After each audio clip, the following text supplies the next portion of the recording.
had mentioned. I mean, just an incredible record. And then you got Marlow, 40-0. This is the best of the best in New York State. Both of them, one's a state champ, one's an all-state wrestler, and they both know a lot about each other. Like I said, this should be really interesting. So Marlow, the number 1 seed, and Clem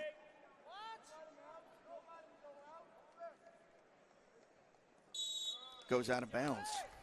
Hey, something interesting about Marlow.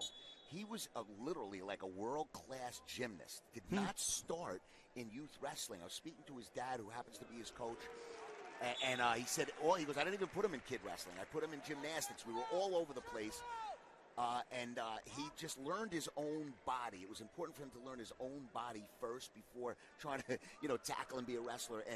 And Marlow started out with that, and then he came out, and now he's doing great. He's got great positioning, and that's what I love about Marlow. And Marlow with the single leg here. And, you talked about the gymnastics background. Probably amazing for balance as well. I mean, the gymnasts, that gymnast balance and mindset. And first points of the match are Marlow, 2-0.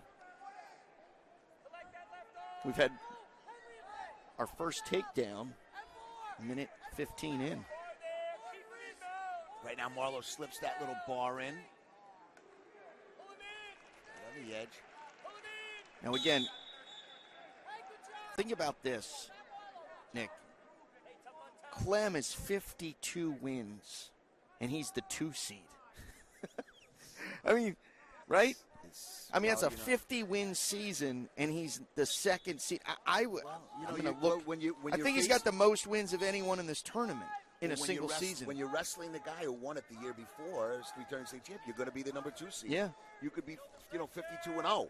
Of course. You're probably going to take a 2nd but seed. But just interesting to see that the way this weight class shakes down. And, you got a guy who's 52 wins, the most wins in this tournament single season, and he's not the number 1 seed. That shows you, that says something about Marlow. And I don't even think that includes the wins from this tournament. He has it does. 55. Oh, it does? Yes, okay. It does. Yep. That's the end of the first period. Marlow with a 2-0 lead. You like Marlow's wrestling. You and I were hanging out in the semis this morning. You've been very high on Marlow. Well, I really think he's got great stuff. I mean, he's very well balanced. He's good on top, good on bottom, and he's very good on his feet. And he always stays in really good position. He's just, last year he won it as a sophomore, so he has, like I said, a lot of poise in there. But he's going up against the guy. Let me tell you something. The Clem family, salt of the earth, great, 2 awesome boys. Same thing. It's hard to see a loser here. Yeah. And we'll see Anthony's brother Joseph here in the next weight class at 126 pounds. Brian Sinkoff alongside Nick Garone, National Wrestling Hall of Famer. We're at MVP Arena in Albany, New York for the NFHS Network. High School Wrestling Division I Finals. Glad you're with us on a Saturday night. I'm Brian Sinkoff, Nick Garone, and we get an escape from Marlow, who now takes a 3-0 lead.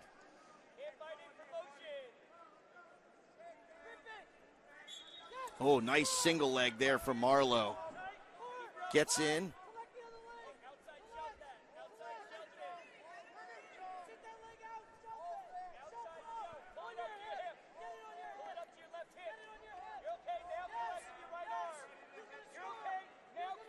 Marlow trying to get that takedown as well.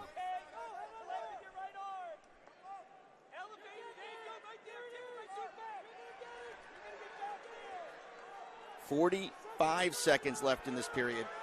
And there's another takedown for Marlow. He had the great single leg. And he gets the takedown, and we get blood time again. This is Marlow.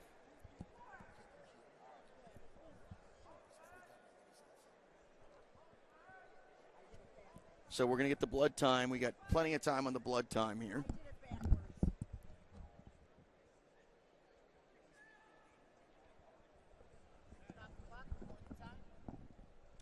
So unlike the last match, that was a pretty quick cleanup on the blood time. Yeah, we like to say clean up aisle 7. In this case, clean up mat 1.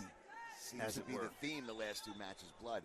But, Marlow, listen, Marlow got that nice takedown, and Clem was trying to hope for that kind of stalemate position, but, he ended up bailing out at the last minute, giving that to Marlow.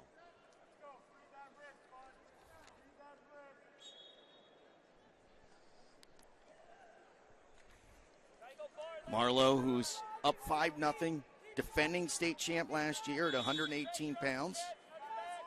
So his sophomore year, he was a champ. Junior year, same weight.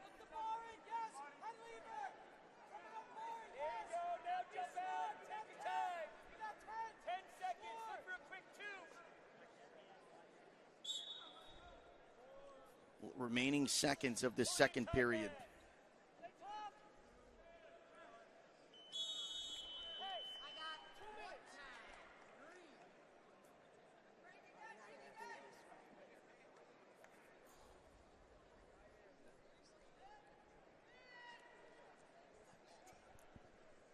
And by the way, we got some more blood time, and your friend might be joining us here in just a few. Yes, we got Yanni Diakomahalis, 3-time NCAA champion, world silver medalist, in the arena, obviously, for his brother, Elijah Diakomahalis. And we saw Yanni earlier, and Yanni wants to come and join us during the 132-pound match, which is Ferrara, who's going to Cornell next year. Yes.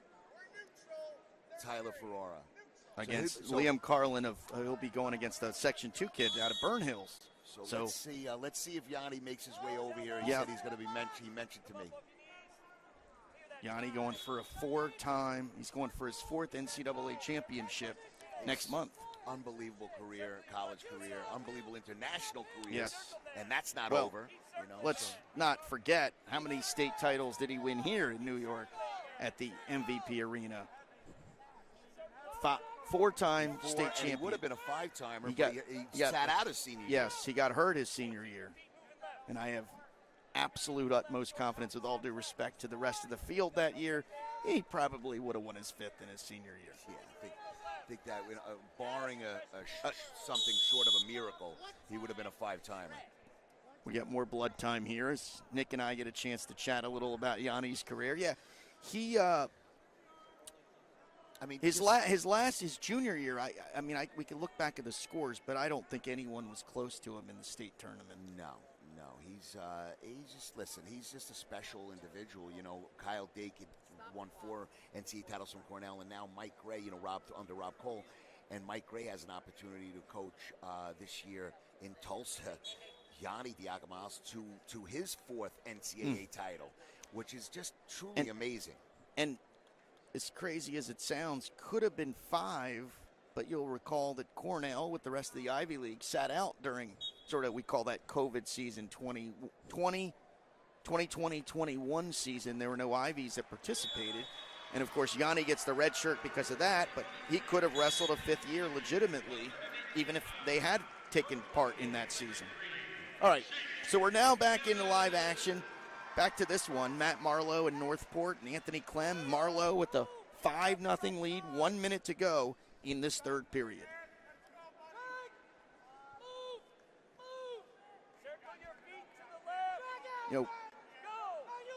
Clem has just got to try something here. It's obviously been Marlow in control. Listen, Clem right now has to look for something big. Yes. He's got to look for something real big. He's got to go for the home run because he's not going to 2s and 1s with Marlow. He's not going to be in a position where he can take him down and kind of play that or try to turn him. He's got to go, I believe, for something big. Going to get some more blood time here. It says red, so that's going to be Marlow's blood time. So this is one of those things where both wrestlers have had blood time. This is our 3rd match. I don't think we've had a match without blood time, have we? No big deal. We're done. Did the first one have blood time? No. Okay. No, that was the only one. So 2 of the 3 have had blood time. 3. Let's try to. Hopefully, we don't have any more blood time mats. But all right. So Marlow now, as you said, Clem is going to have to 30 seconds to go. You're looking for a takedown and obviously back points, but easier said than done against the undefeated Marlow this season.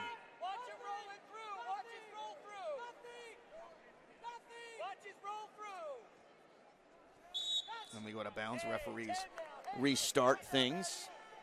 Again, Marlow in the yellow, the number 1 seed out of Northport. Section 11 down on the island. Anthony Clem out of Wantagh.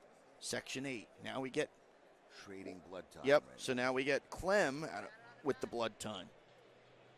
Brian, you're a realtor now, huh? In the I am in the Albany in the area, Capital Region. Capital Region.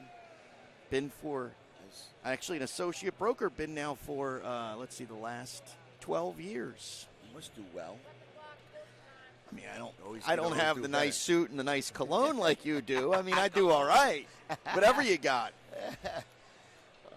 Anthony is, or I should say, Nick is quite the dresser, and it's awesome to have you here. Here is, nice shot there by Marlow. Marlow says, you know what, we're not going to get any sort of stall warnings. I'm going to shoot the single leg and get the win. So Matt Marlow, the champion, he wins it 5